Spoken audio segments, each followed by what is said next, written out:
la une de l'actualité ce jeudi, la réaction du chef de l'État 24 heures après la proclamation des résultats provisoires du référendum. Réaction du chef de l'État au cours du Conseil des ministres qui a examiné plusieurs autres sujets pour le bien-être des Ivoiriens. À Abobo, des quartiers inondés à la moindre pluie, de nombreux dégâts matériels sur place. Les populations se disent impuissantes face à la situation. Les explications de la mairie dans votre édition de 13h. Et au Liban, Saad Hariri, nommé Premier ministre ce jeudi, il est le fils de Rafik Hariri, chef de gouvernement assassiné en 2005. Bonjour à tous. Commençons par ces images du Conseil des ministres présidé par le chef de l'État. Le référendum est au cœur de cette réunion. Vous le savez, la nouvelle constitution a été votée le dimanche 30 octobre à plus de 93%, avec un taux de participation de plus de 42%. Aujourd'hui, tout le gouvernement réuni en ce moment même au palais présidentiel apprécie le scrutin. Le président Alassane Ouattara se dit satisfait. Il a félicité les Ivoiriens. Nous vous proposons un extrait. Et je voudrais vraiment saisir cette opportunité pour féliciter nos concitoyens parce que ce référendum était important. Je pense qu'il fallait tourner la page et le taux de participation de 42% est un bon taux pour un référendum. On se souvient que les présidentielles étaient à 53%. Les référendats tenus ailleurs dans d'autres pays, sur d'autres continents, ont fait moins de 40%. Donc, j'en profite pour féliciter le ministre de l'Intérieur, le ministre de la Justice et tous les membres du gouvernement pour le travail important qui a été fait. J'associe à cela, bien sûr, les députés et tous les membres responsables des partis politiques, des militants du RHDP qui ont voté ces résultats, 42,42% de participation et 93,42% donc de oui. C'est vraiment un plébiscite. C'est un plébiscite et moi je voudrais vous féliciter et féliciter tous nos concitoyens et dire que bien évidemment ce sont des résultats provisoires. Nous attendons la décision donc, du Conseil constitutionnel et bien évidemment après cela nous procéderons à la proclamation de la Constitution pour la Troisième République. Nous aurons l'occasion d'en reparler dans les tout prochains jours. Je souhaitais faire cette déclaration pour surtout vous féliciter, mesdames et messieurs, vous dire que vous avez fait du bon travail. Bravo à tous. Bravo. Voilà, c'était là la réaction du chef de l'État ce jeudi lors du Conseil des ministres. Et c'est juste 24 heures après la proclamation des résultats provisoires du référendum par la CEI. Il faut aussi dire que la date des élections législatives est connue. Le scrutin aura lieu le 18 décembre 2016. Concernant toujours le référendum, aujourd'hui s'achève au Conseil constitutionnel les réclamations sur la régularité du référendum du dimanche 30 octobre. Et avec Sylvie Touré, nous allons décrypter le taux de participation qui est de 42,42%. Notre reporter a interrogé un sociologue politique sur le sujet. Regardez. Selon le professeur Francis Akindes, sociologue politique, il convient d'interroger le taux de participation pour mieux le comprendre. Pour cet universitaire, le taux de 42,42% est la résultante de 3 facteurs. Le premier a une source sociologique, il est lié au comportement de vote des populations. Les gens, lorsqu'ils sortent pour aller voter, on leur présente des figures et ils vont voter pour des figures suivant des équations personnelles ou ils vont voter dans la logique ethno-régionale. Et on leur remet maintenant un bulletin, oui ou non. Et ils sont censés voter sur la base d'un test qu'ils ont lu. Or, peu de gens ont vraiment pris connaissance des 57 ou 58 pages de cette Constitution. Dans ce contexte, la consultation référendaire s'avère comme un exercice trop élitiste pour une population à majorité rurale. Elle se serait prononcée massivement si l'impact du test sur son quotidien était immédiatement perceptible. Si vous leur dites qu'on va déplacer le point de dépôt des ordures ménagères dans leur quartier et qu'il faut qu'ils votent pour ça, vous allez voir, ils vont sortir massivement voter parce que ce que vous suggérez au vote va impacter directement leur vie. Le troisième facteur est, à n'en point douter, l'appel au boycott. Mais il ne saurait à lui seul justifier le taux de participation. Si on fait un sondage, on verrait bien qu'il y a moins de 5% qui ont vraiment pris le temps de lire ces 57 ou 58 pages. Donc, à plus forte raison, allez leur demander de sortir massivement pour quelque chose qu'ils n'ont même pas pris le temps de lire parce qu'ils ont fait leur choix en fonction des commentaires qui se font dans la presse sur ce projet de constitution. Donc, moi, je considère que 42,42% pour un référendum en Afrique où la culture du vote commence pas à émerger, c'est un taux honorable. Un taux honorable, quoiqu'en deçà de la moyenne et qui ne disqualifie aucunement ce scrutin, a conclu le professeur Akindes. Voilà, un taux honorable. Que reste-t-il après le vote? En clair, quelles sont les différentes étapes après la proclamation des résultats provisoires du référendum par la CEI? Le récit de Gabriel Zani. Le oui à la Constitution l'a emporté au lendemain du référendum consacrant la création de la Troisième République. Les regards se tournent désormais vers le Conseil constitutionnel. La CEI, la Commission électorale indépendante, a déjà transmis les résultats provisoires au garant de la Constitution qui attend aussi une requête écrite des réclamations des partis politiques concernant la régularité du référendum. Du 1er au 3 novembre à 20h23, les partis politiques ont 2 jours exactement pour saisir le Conseil constitutionnel. Passé ce délai, plus de recours possible. Le Conseil constitutionnel a 1 semaine pour statuer sur les résultats provisoires et proclamer les résultats définitifs. Et ce n'est pas encore fini. Le chef de l'État doit promulguer la nouvelle constitution. Cette étape est l'acte par lequel le président de la République constate officiellement l'existence de la nouvelle constitution et décrète qu'elle peut être appliquée. En conséquence, la nouvelle constitution sera publiée au journal officiel. Lorsqu'elle est ainsi publiée, elle devient obligatoire et exécutoire puisqu'elle est portée à la connaissance de l'ensemble de la population. En ce sens, le chef de l'État devra nommer son vice-président. Enfin, les députés, eux, seront élus pour un mandat de 4 ans, à compter des législatives de novembre. Ce sera entre autres les mesures transitoires avant la mise en application effective de la nouvelle constitution en 2020, date de la prochaine présidentielle en Côte d'Ivoire. On va maintenant voir et entendre l'avis des Ivoiriens. Ils se prononcent sur le taux de participation, les suffrages exprimés au référendum du dimanche dernier dans ce reportage de Konepaga Soro et de Gabriel Zani. J'ai voté oui à cette constitution parce que pour moi, elle garantit donc la stabilité, la paix dans notre pays. Le droit de la jeunesse est reconnu, constitutionnalisé et aujourd'hui, la jeunesse peut donc revendiquer, réclamer normalement et librement à l'État de créer les conditions donc de son épanouissement. Et pour nous, en tant que jeunes, c'est une grande avancée en termes de démocratie. Pour que la Constitution même soit respectée, il faut que ce qui est dit dans la Constitution soit appliqué. Tout le monde ressente vraiment que ce qui est dit dans la Constitution est effectif. Voilà, dans le comportement des Ivoiriens, dans nos quotidiens, dans tout ce que ça peut nous apporter comme bienfait.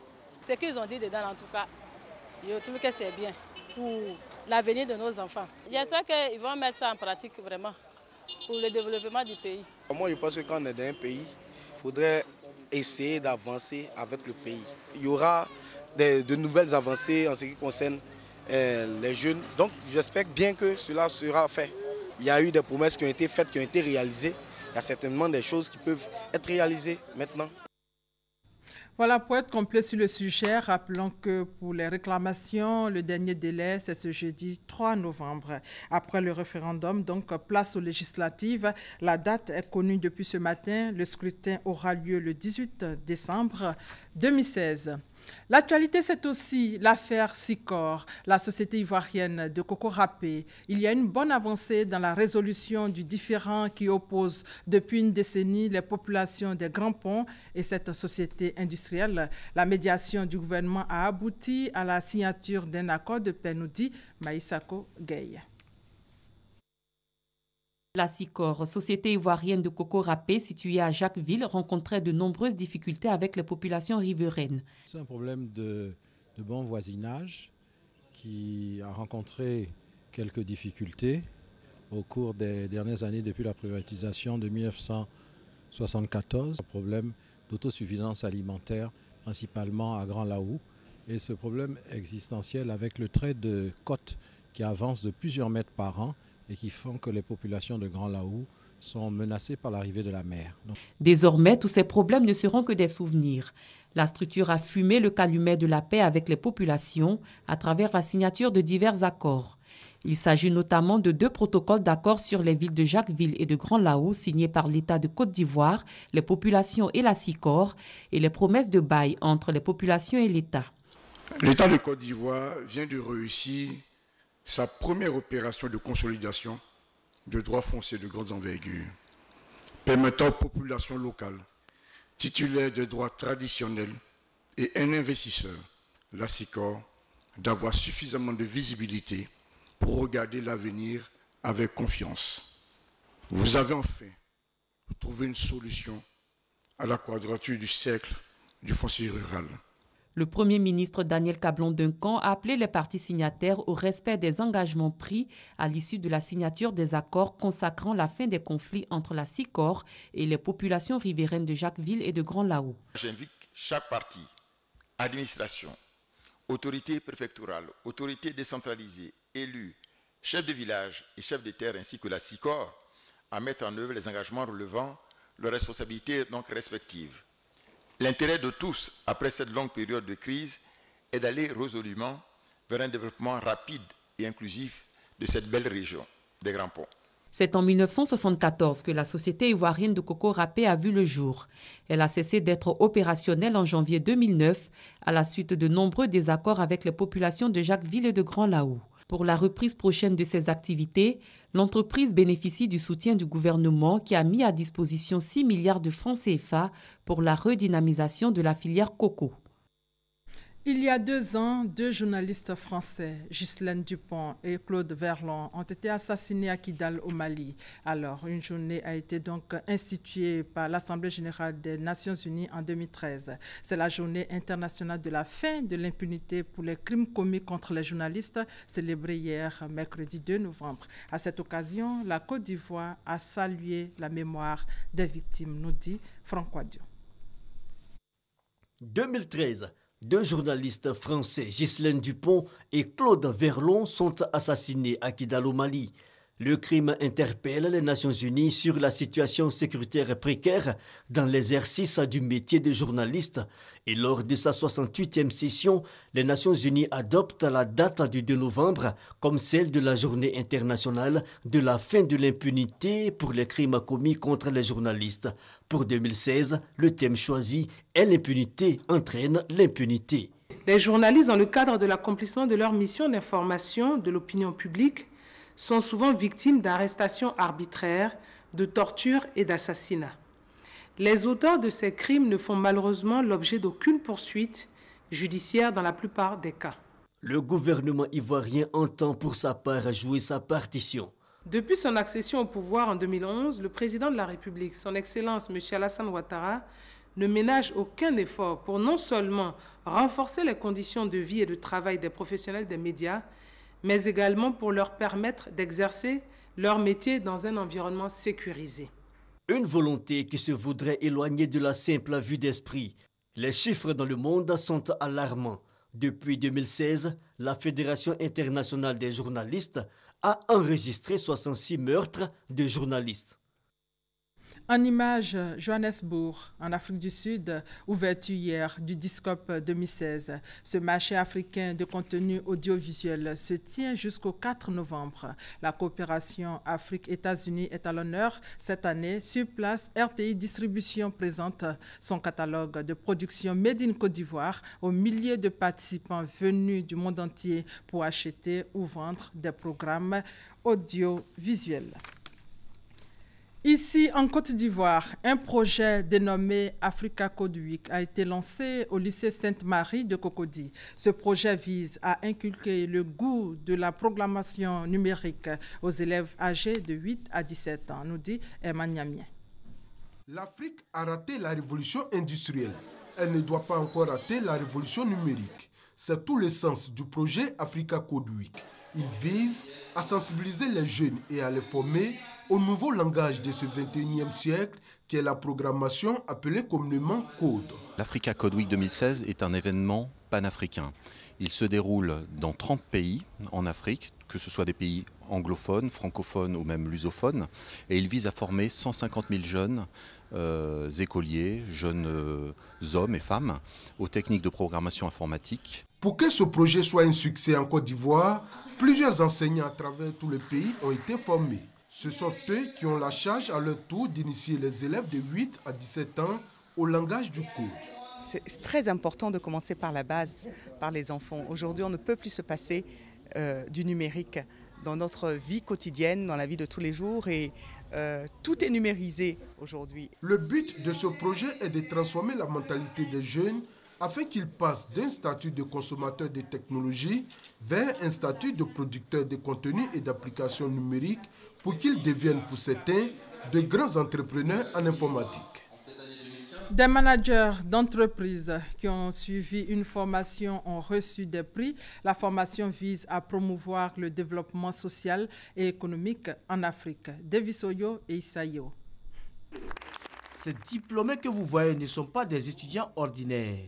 Ce sont des chefs de société qui ont été formés à la gestion du personnel et à l'acquisition des mécanismes pour une meilleure rentabilité de leur entreprise. Aujourd'hui, ils se disent aptes à mettre en pratique la formation reçue. Que pour prendre une décision, il faut avoir une méthodologie. Et ça, c'est la chose que je retiens, qui m'a vraiment servi de façon pratique dans mes activités. Ce programme nous a permis d'obtenir des outils de management, de gestion des conflits, des organisations, des ressources humaines, mais également la capacité d'élaborer des stratégies pour développer nos organisations. Pour les responsables du management et développement d'entreprise, la formation permet à des dirigeants d'entreprise, en fonction de se remettre en cause, développer la qualité des prises de décision et leur leadership au sein de leur entreprise afin qu'ils contribuent durablement au progrès social et économique en Côte d'Ivoire. Ce sont des formations qui sont dispensées pour des dirigeants en fonction. Des dirigeants qui ont capitalisé déjà beaucoup d'années d'expérience professionnelle, mais qui sont rendus aujourd'hui à un stade de leur carrière où ils veulent se remettre en cause, bousculer leurs certitudes et voir comment est-ce qu'ils peuvent booster leurs compétences pour emmener leur organisation à un autre niveau de développement et aussi provoquer le développement de leurs collaborateurs. Une formation qui a duré 8 mois avec une trentaine de chefs d'entreprise. Le management et développement d'entreprise est à sa 6e édition et a déjà enregistré environ 500 diplômés. Une formation qui s'est tenue à Abidjan et à Barcelone. L'autre séminaire concerne les retraités parce que constituer un bon dossier de retraite, ce n'est pas souvent évident pour les personnes en fin de service. C'est pour les aider que la Direction générale de la Caisse générale de retraite des agents de l'État a initié un séminaire de formation sur les dispositions pratiques pour la constitution d'un dossier de retraite. Sita Soro. Comment constituer un bon dossier de retraite? Comment mieux préparer sa retraite? Ce sont des questions auxquelles a répondu l'institution de prévoyance sociale, Caisse générale de retraite des agents de l'État, IPS-SEGRAE, au cours d'une formation. Dans les dossiers déposés, nous avons constaté qu'effectivement, il y avait des pièces qui étaient irrégulières et qui faisaient que les dossiers étaient rejetés. Enfin, l'objet véritable, c'est que effectivement nous arrivions à recevoir les dossiers de retraite propres, des dossiers de retraite corrects, de sorte à ce que nous tenons dans le délai de traitement des dossiers de prestations. Les participants ont également été informés sur certains éléments jusque-là méconnus par les travailleurs. Entre autres, les documents à fournir pour jure de ces droits de pension, le calcul de cette pension et le droit à la retraite anticipée pour les personnes le désirant. Ce sont des informations que nous ignorons parce que nous n'allons pas à la source. Aujourd'hui, on a l'occasion de nous informer par rapport à notre retraite. La femme ignore souvent de savoir que pendant que tu travailles, tu as le droit, après avoir eu 3 enfants en fonction, de pouvoir avoir 3 années avant les 60 ans pour pouvoir bénéficier d'une retraite normale. Aujourd'hui, ça me donne l'occasion de rectifier toutes ces informations que nous avons reçues qui sont contraires à ce que je viens de voir tout à l'heure. Environ 395 personnes provenant de 127 structures composées de responsables des ressources humaines, de fonctionnaires et agents de l'État de différents ministères et organismes affiliés à l'IPS Ségrae ont pris part à cette formation. Nous allons maintenant voir le calvaire des populations d'Abobo. Lorsqu'il pleut dans cette commune, certains quartiers sont inondés. C'est le cas de Ndotré, où de nombreuses habitations ont les pieds dans l'eau. Les populations impuissantes constatent les dégâts. La mairie, elle, s'explique dans ce reportage de Serge Koulia. Voici le décor que présente le quartier de Ndotré, route d'Agnaman, dans la commune d'Abobo quand il pleut. S'il pleut seulement la l'eau là, ça reste. Avant, il y avait un passage complètement d'eau ici. Quand il pleut, tout l'eau s'évacue. Et il y a un monsieur qui est venu prendre un terrain ici et il a commencé à envoyer du sable, vous voyez. Et ces sables-là qui ont vraiment bloqué complètement l'eau, inondé les magasins. Nos appareils sont plongés dans l'eau, tout est gâté. Ce que nous on souhaite, c'est de trouver une solution pour qu'on puisse trouver un passage pour l'eau. Ces quartiers qui prennent l'eau de toutes parts en saison pluvieuse, il en existe une trentaine à Abobo. Les opérations de déguerpissement menées dans ces zones à risque ont touché 1349 ménages. 1850 personnes affectées sont répertoriées à la direction technique. Selon les responsables de cette direction, des aides au recasement ont été apportées. Les mesures qui ont été prises au niveau de la commune d'Abobo, n'est-ce pas, ont préservé beaucoup de vies. Pour résoudre le problème, la mairie a engagé des travaux d'assainissement en collaboration avec le ministère en charge de la question. Les bassins d'orage, on a 7 qui sont aménagés. Il y a 3 en voie d'aménagement. Il y a un qui vient de voir son aménagement bouclé, celui de Bokabo. Au niveau d'une autre, il faut dire qu'il y a un projet d'aménagement, de doublement de la voirie qui arrive, qui va se faire très prochainement. Ce sera une grande voie, autoroute de 2 fois 2 voies, n'est-ce pas, qui va passer et qui va prendre en compte la question du drainage, n'est-ce pas, de ce bassin-là.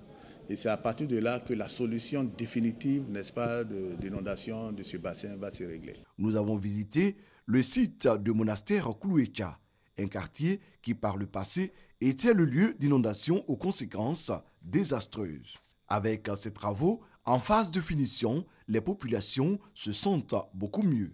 Avant l'eau, ça arrivait jusqu'à ce niveau, vous voyez l'escalier. Puis bon, depuis après les travaux, vraiment, c'est pas possible que l'eau arrive vers ce côté-là.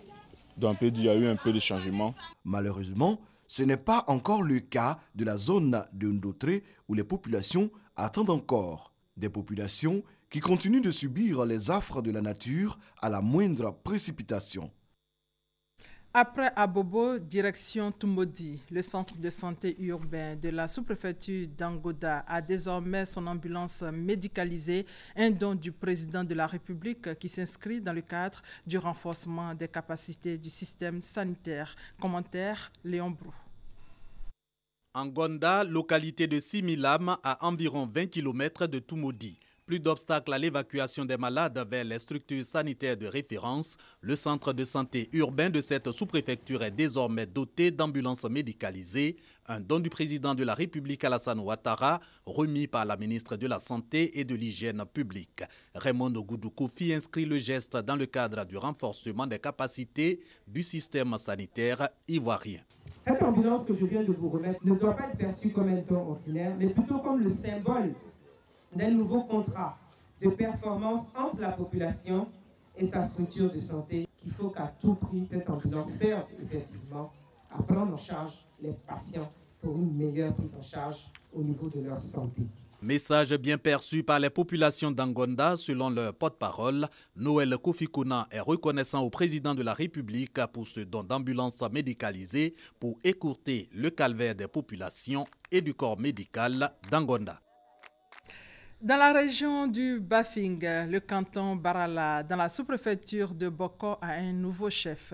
L'une des priorités de El Hadj Morifere Diomandé, le bien-être des populations de sa localité. Victorine Yaoyobwe. Le canton Barala est composé de 65 villages et s'étend sur toute la sous-préfecture de Boko dans la région du Bafing. C'est à la tête de ce territoire dont El Hadj Diomandé Morifere aura désormais la charge qu'il a été installé par le sous-préfet de Boko. Le nouveau chef de canton est reconnu comme un homme de consensus, doté de grandes valeurs morales. C'est d'ailleurs ce qui lui a valu d'être choisi par les autres chefs du canton Barala comme première caution coutumière de leur localité. La grande mobilisation à l'investiture d'El Hadj Diomandé Morifere à Massala Barala a été saluée par le président du conseil régional du Bafing. Diomandé Lassina a appelé les fils et filles du Bafing et ceux du canton Barala en particulier à consolider cette solidarité et cette cohésion. Le président du conseil régional a par ailleurs demandé aux cadres du Bafing de s'impliquer davantage dans les actions de développement de leur localité pour un développement harmonieux du Bafing. Dans le cadre du programme de relance du théâtre en Côte d'Ivoire, le ministère de la Culture et de la Francophonie initie une série de tournées dans 10 villes du pays. Boaké, capitale de la région de Beké, a accueilli la première étape de la caravane avec la pièce « On se chamaille pour un siège », une œuvre de Hyacinthe Kakou. Reportage Djeneba Ouattara, commentaire Amadou Ouattara Walter. Le théâtre, cette activité qui a pourtant fait les beaux jours de la culture ivoirienne durant des années, se porte mal. En vue de lui redonner toute sa noblesse, le ministère de la Culture et de la Francophonie initie des spectacles de promotion du théâtre dans une dizaine de régions du pays. Le théâtre connaît quelque peu un déclin et il faut faire en sorte que le théâtre redevienne un art qui draine du monde. Et donc le ministère a décidé de faire ce programme-là de relance de théâtre en Côte d'Ivoire. C'est une occasion qui est offerte au public de pouvoir se distraire. Ça c'est d'un. De deux, c'est une occasion de culture également. Boaké a abrité la première étape. Ouverture marquée par la prestation de la troupe Nzrama dans la pièce « On se chamaille pour un siège ». Une œuvre de Hyacinthe Kakou, dramaturge ivoirien, qui porte sur la démocratie en Afrique. Pendant plus d'une heure d'horloge, le public n'a pas boudé son plaisir. En tout cas, ça m'a fait revenir 20 ans en arrière et j'étais très heureux de savoir que le théâtre reprend. Le théâtre peut reprendre sa place parce que c'est éducatif. C'est de la littérature, la mise en scène. Après le centre culturel Jacques Aka, une autre représentation de la pièce a eu lieu au lycée municipal d'Ibo Soukalo. Outre Boaké, 9 autres localités seront visitées par les troupes de théâtre jusqu'au 25 novembre 2016. Et ici à Abidjan, les lauréats du concours de culture littéraire des écoles ont été récompensés. Il faut signaler que le concours concerne tous les établissements scolaires. Il a pour objectif d'intéresser les élèves à la lecture. Issa Yeo. Le concours de culture littéraire des écoles pour amener les élèves à s'approprier le livre. Initié par Aquaba Culture, ce concours organisé depuis 9 ans, en prélude au prix littéraire pour la littérature francophone, a pour objectif d'inciter les élèves à avoir une connaissance littéraire. Cette année, ils sont 48 lauréats à être distingués à travers tout le pays. Je suis fière de ce qu'on m'a appris, de la disponibilité de la bibliothèque qui est dans mon école. J'ai beaucoup lu et travaillé pour développer mon niveau de lecture. J'encourage mes amis à se donner à la lecture car la lecture nous ouvre l'esprit. Pour les initiateurs, Un tel concours aide l'élève à parfaire son niveau intellectuel. Nous nous sommes rendus compte qu'il fallait semer la bonne graine, il fallait inciter nos enfants à lire et il fallait prendre notre bâton de pèlerin et il fallait aller là où se trouvent les élèves, c'est-à-dire dans les écoles. La lecture au cœur de la ville, au cœur du savoir. Donc nous demandons à nos enfants de se mettre à la lecture. L'écrivain Isaïe Biton Koulibaly, invité à la cérémonie, a animé une conférence sur l'importance du livre. Il a exhorté les élèves à lire davantage, non sans montrer que le livre demeure un outil indispensable pour l'acquisition de la connaissance. Hors de nos frontières, en bref, la situation humanitaire au Nigeria est la plus grave du continent africain. Dans le nord-est du pays, dévasté par Boko Haram, 3 millions de personnes sont menacées par la famine. 50 000 enfants sont en train de mourir de faim en ce moment. Autre image, au Liban, Saad Hariri revient aux affaires. Le fils de l'ancien chef de gouvernement libanais, Rafik Hariri, assassiné en 2005, a été nommé Premier ministre au Liban ce jeudi 3 novembre par le nouveau président Michel Aoun. Rappelons l'information capitale du jour. Le Conseil des ministres présidé par le chef de l'État, le référendum est au cœur de cette réunion. Vous le savez, la nouvelle constitution a été votée le dimanche 30 octobre à plus de 93%, avec un taux de participation de plus de 42%. Le président Alassane Ouattara se dit satisfait. Il a félicité les Ivoiriens. Ce soir, la synthèse de ce conseil avec notre reporter Jérôme Kofi Aboulin. Voilà, et c'est la fin de ce 13h supervisé par Victorine Yaoyobwe. Merci de votre fidélité.